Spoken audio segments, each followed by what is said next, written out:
Mesdames et messieurs, bonsoir et bienvenue dans ce 19h.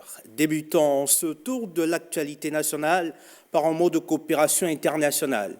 Le directeur général adjoint en charge des relations internationales, de la coopération décentralisée, de l'égalité des chances et de la citoyenneté a été reçu en audience par le président de l'Assemblée nationale, à la tête d'une délégation de dirigeants du programme de coopération internationale communale.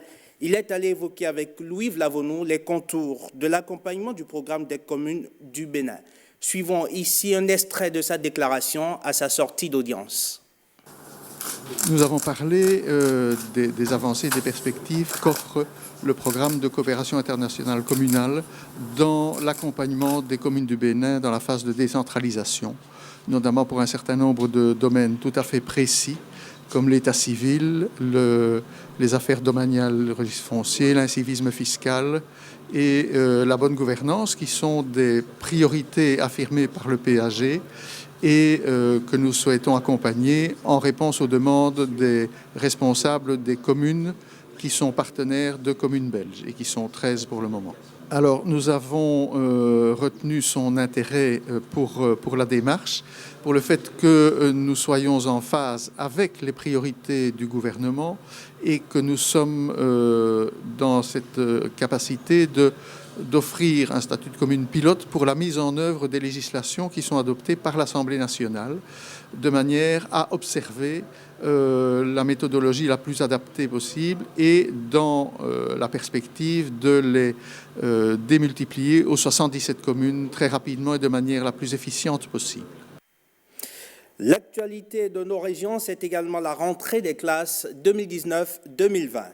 Au premier tour de la réouverture officielle des portes des écoles et donc le jour de la pré-rentrée, les acteurs de l'école béninoise ne se sont pas fait prier à Parakou pour se lancer dans les préparatifs en vue de garantir un démarrage effectif des cours le lundi 16 septembre prochain. Reportage. À Parakou, les portes de l'école sont ouvertes conformément au calendrier scolaire 2019-2020. Enseignants, élèves et leurs parents ont pris d'assaut les centres de formation scolaire. Je suis en train de remplir actuellement la demande de transfert et puis le certificat de scolarité pour un petit frère qui fait la 4e. Il veut quitter le CEG Bemaga pour le CEG Méridien à Kokokodji. Le personnel administratif avait bien du pain sur la planche. Quand nous sommes venus, nous avons commencé tout de suite par accueillir les parents qui sont venus régler différents problèmes. Donc selon le cas, nous les aidons dans la mesure du possible ou bien tout simplement nous les orientons. Donc il y en a qui viennent pour les inscriptions, les transferts, et nous prenons en compte tout ça parce que tout ça doit faire partie de l'effectif de l'école, de notre établissement. Donc c'est ces problèmes que nous sommes en train de gérer depuis le matin. Et bien sûr que le reste, en ce qui concerne les emplois du temps, c'est déjà prêt. Les bouchées doubles sont en train d'être mises pour un démarrage effectif des cours à compter du lundi prochain. Cependant, quelques soucis resteront à gérer avec le temps, comme c'est le cas ici au lycée Mathieu Bouquet de Parakou. Il y a des soucis pour pouvoir badigeonner l'ensemble des tableaux. Et il y a certaines salles où le toit ou bien la toiture ou bien la dalle est gâtée, ce qui fait qu'on a besoin des ressources pour pouvoir mettre ça au point.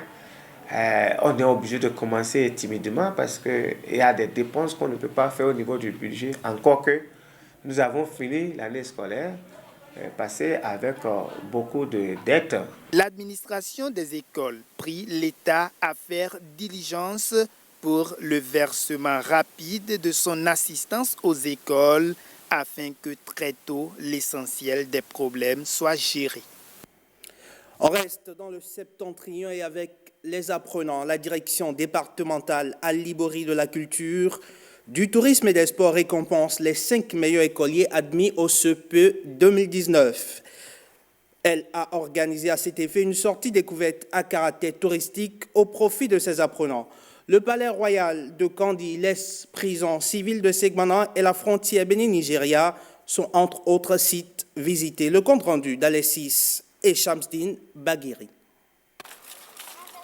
Cette découverte à caractère touristique démarre par l'École nationale des instituteurs ENI de Kandi. Ensuite, la délégation dirigée par le directeur de la culture, du tourisme et des sports de la Libori fait un tour au palais royal.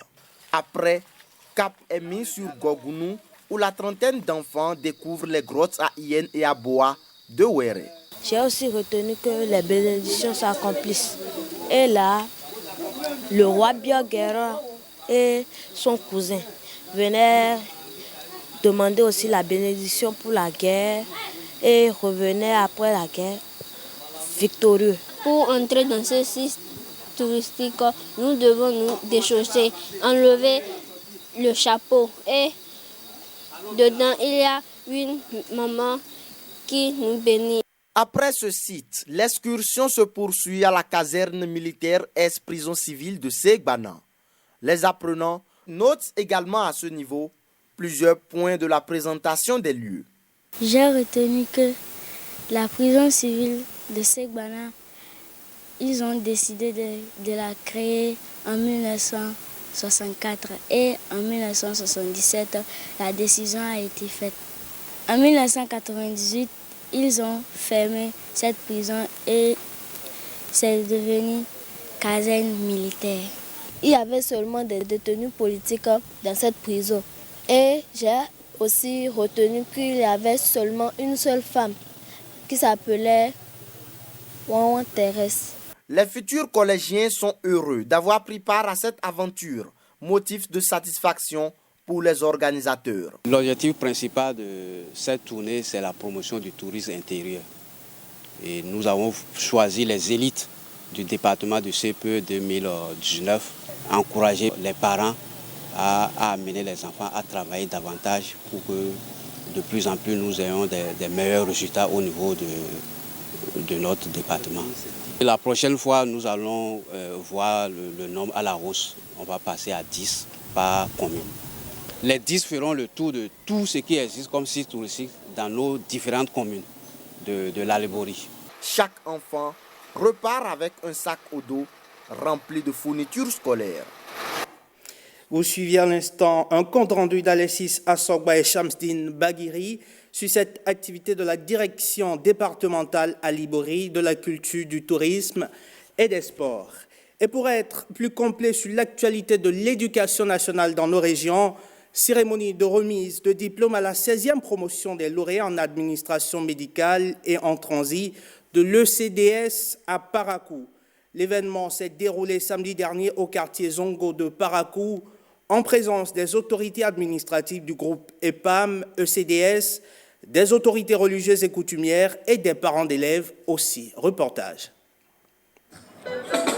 Environ 170 lauréats, tous des produits du groupe EPAM-ECDS, sortent aguerris pour le marché de transit et de l'administration médicale. C'est la 16e promotion. C'est une promotion qui est composée d'auxiliaires de pharmacie, de délégués médicaux, de secrétaires médicaux et du transit.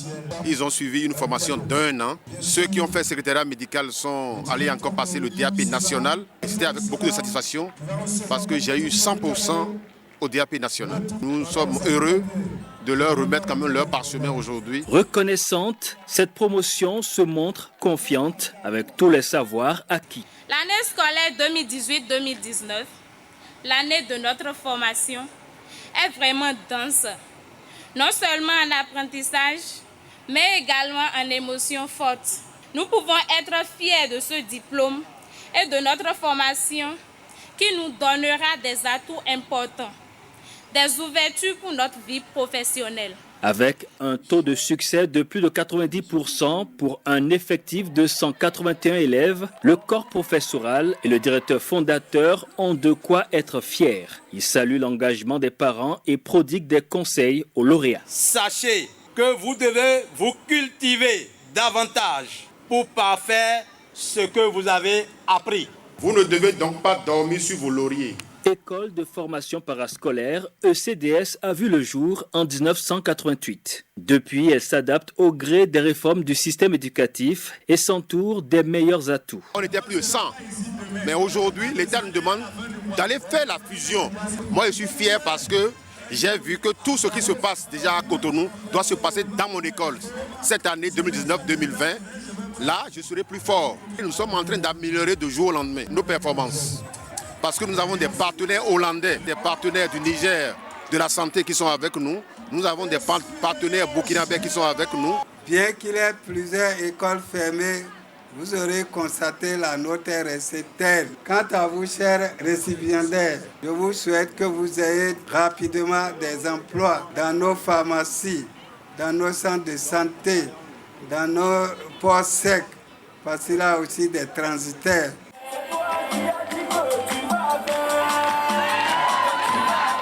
Les meilleurs lauréats en administration médicale et en transit sont primés lors de cette cérémonie riche en animation.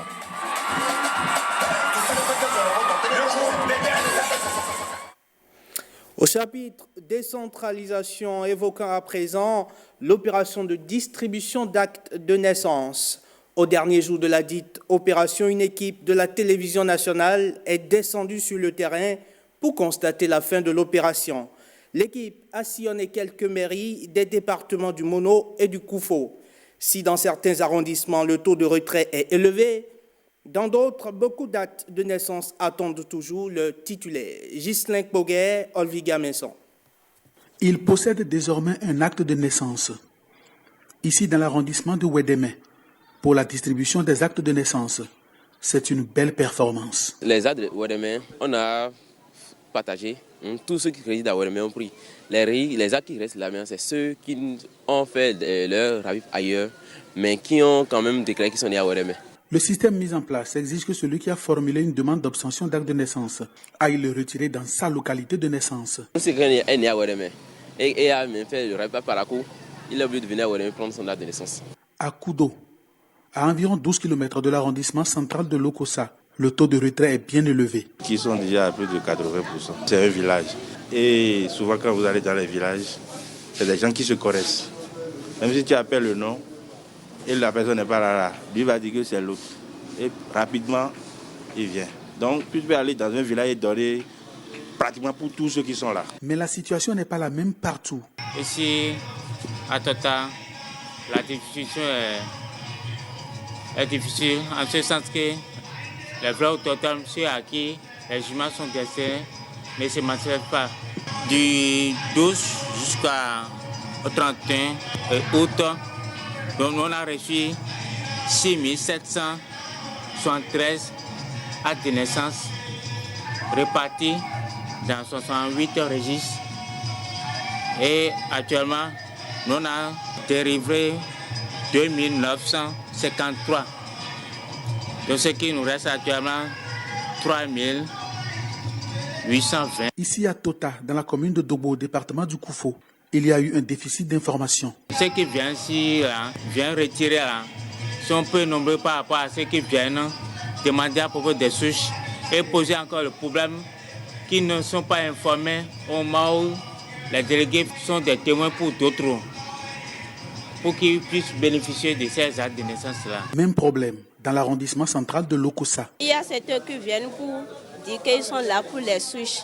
Et normalement, ce n'est pas pour les souches, c'est ceux qui ont fait ravir par témoignage qui sont concernés. L'agent distributeur explique. C'est pas ce qu'on a réussi le mois passé, c'est du 2 au 17 juillet passé là, à faire des souches comme ça, c'est pas ça. Mais ce qu'on a fait depuis octobre 2017 jusqu'à mi-2018 là, c'est de ça qu'ils ont fait jugement à ceux qui sont venus faire ravir sans papier. L'information est parvenue aux élus locaux, surtout à Lokossa. On a passé l'information aux chefs quartiers et aux chefs villages qui ont pris par leur crieur public pour informer la population. Malgré ça, on a fait des communiqués radio pour donner des informations. Malgré tout ça, on est descendu encore dans des quartiers pour sensibiliser pour qu'ils viennent chercher leur acte de naissance. Et malgré tout ça, il faut noter aussi qu'il y a beaucoup qui restent encore. Le chef d'arrondissement plaide pour sa localité. Si le chef de l'État qui a à cœur ce projet, un projet très très important, je pense qu'on pourra encore lui demander la clémence pour qu'il augmente encore le jour. Les agents distributeurs ont encore beaucoup de registres sur les bras. Aux dernières nouvelles, le délai a été prolongé de 72 heures. Ce sera tout pour ces échos de nos régions. Merci de nous avoir suivis. Prochain rendez-vous de la rédaction à 20h avec Koudous Abdoulaye.